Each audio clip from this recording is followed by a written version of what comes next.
Hi, this is Shadi, and today I want to discuss the contributions made to Judo.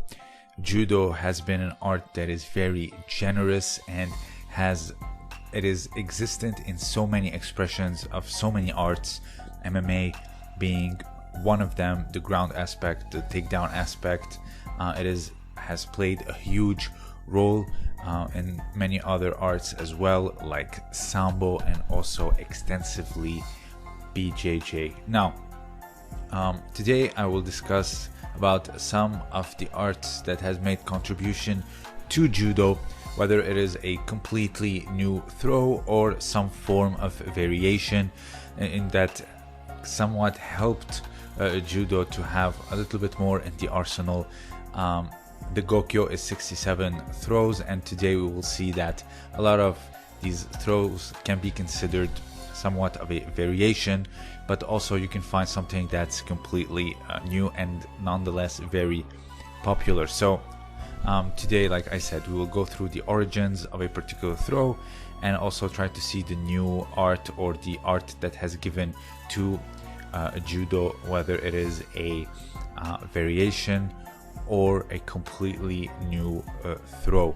So without any further ado, the first one we will take a look at is the Kataguruma. Kataguruma, very old throw. You can find it in all sorts of koryus of jujitsu, whether it is Tenjin Shinryu Ryu, sumo, Daitoryu Aiki Jiu-Jitsu, and a slew of many others. However, it has taken something from the others. So here, for example, you see the Tasuki Zori from sumo, or also Shumoku Zori from sumo. It is very dangerous, very rarely also being done, but nonetheless it is very much with Japanese roots, sumo, then jiu-jitsu, and thus judo. But freestyle wrestling or Western wrestling has been very capable of giving Judo something, which is that sliding or gliding variation of it on the knees. Jigoro Kano, he was having troubles defeating a particular sumo wrestler, and thus he started studying books of sumo and Western wrestling, and he studied a way of doing Kataguruma on the knees. And it was Kataguruma that actually made the change of the judo gi to be very long, down to the ankles or close to the ankles, because Jigoro Kano was going down so much on his knees studying this particular move, and thus got very bloody knees. So Western wrestling gave the moving on the knees variation of Kataguruma rather than the standing strong variation. So speaking of wrestling, and this is just me theorizing, they say Kyuzo Mifune was a very avid and rigorous researcher of Nage Waza, and he introduced moves like the Sumi Otoshi, which can also be found in all Jiu-Jitsu and Aikido in particular, and here this one, the Kibisu Geishi, a Tewaza or hand technique. It was not originally part of the essential Kodokan techniques, but then it was later on added by Kyuzo Mifune, and you can also very much see the resemblance between it and your Western wrestling ankle pick. So I would say that very much like Jigoro Kano, he was also studying other arts and incorporating other things. The articles and everything that I've read, it says he introduced these techniques. He never said invented them, although it had this judo type principles added to them, like the kuzushi, tsukuri, and kake, but nonetheless I would like to theorize that also the ankle pick, Mifune took it from Western wrestling. The next one is the front uchimata, or even people call it front ura nage. I mentioned this in my Mongolian and Georgian judo videos, and people say, no, this is Yagura Nage, this does not come from Boch or Cabarelli, the Georgian pickup, or whatever it may be, as if to insinuate that it is in fact Japanese. It's called Yagura Nage, and I do understand that. However, this is not a part of the Gokyo. This is not an official Kodokan throw.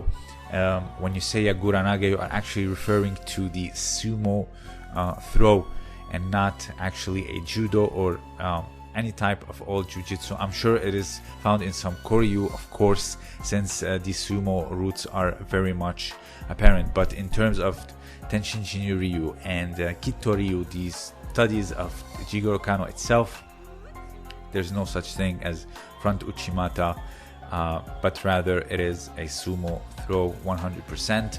And the other thing that I want to talk about is, you know, I've covered judo versus multiple types of wrestling, whether it is Korean shirim or glima or types of jacket wrestling. Chidaoba is on the list, and many others, boch wrestling also. They all had that particular, especially the belt wrestling are found all around the world because it is such a natural movement to do. You just pick up the belt and you use your thigh basically to assist the lift, and thus it is very popular all around the world. Here you see it in sumo with the mawashi, also here Dashdeva expressing it from his old Mongolian boch wrestling roots as well.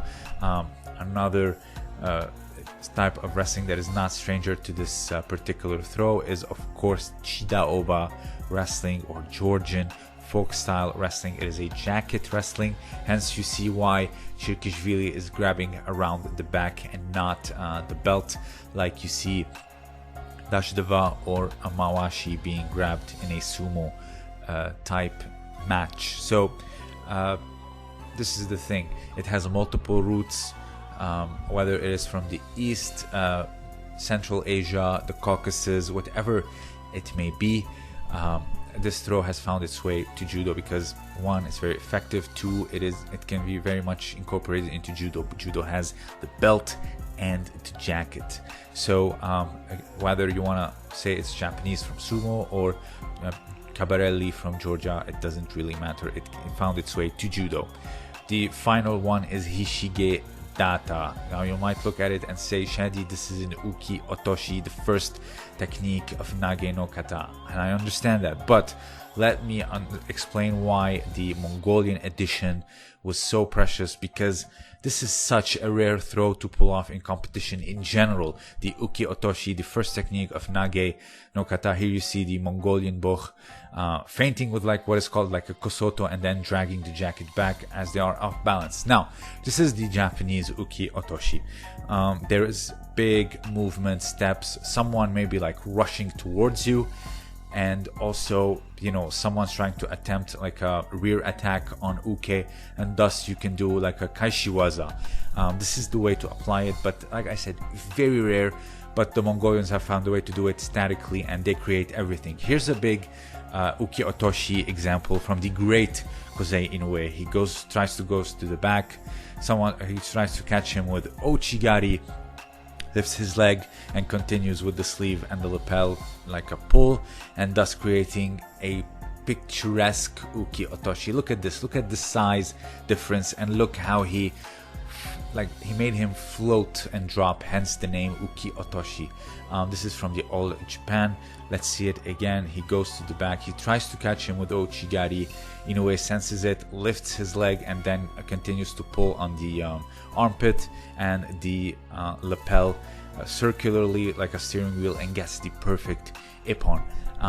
Why I appreciate the Hishige Data edition, it's because they created it out of nothing. Like the Inoue instance, he was bull rushing him with an Ochigari and forward, and thus the momentum was created. But here they created from absolutely nothing a static way of doing it, kind of like Tomoe Nage. You think you'd have to rush someone, but you can create it with like Yoko Tomoe Nage, or you create your own momentum. Here the same thing. Let's look at Dashdeva again, creating it from nothing, and great ippon. He gets it from the belt, feints a kosoto. His Chinese opponent was actually just very almost static, and gets the pull. Like when you lift, when you attack here with kosoto and they lift their legs, and they're like making their upper body forward to avoid the kosoto gari, it actually makes them very prone to Uki Otoshi, or you know, Hishige Data. So I truly appreciate this variation addition from Mongolian boch, because not only it became present in competition, because this one is pretty much absent, but also creating it from absolutely nothing, and it just looks so beautiful. So that's why I added it. I know the uki otoshi exists in judo, so this is basically it. I'm sure there's like some form of variations to other throws, but like the ken uchimata, which actually like from kakenage, but this video would go on forever basically. So if you have anything else to add, let me know down below. Also, consider supporting me on Patreon. I have exclusive content for the patrons only, and also don't forget to check out Josh Simon's shop for articles and t-shirts. This was Shadi, and thank you for listening.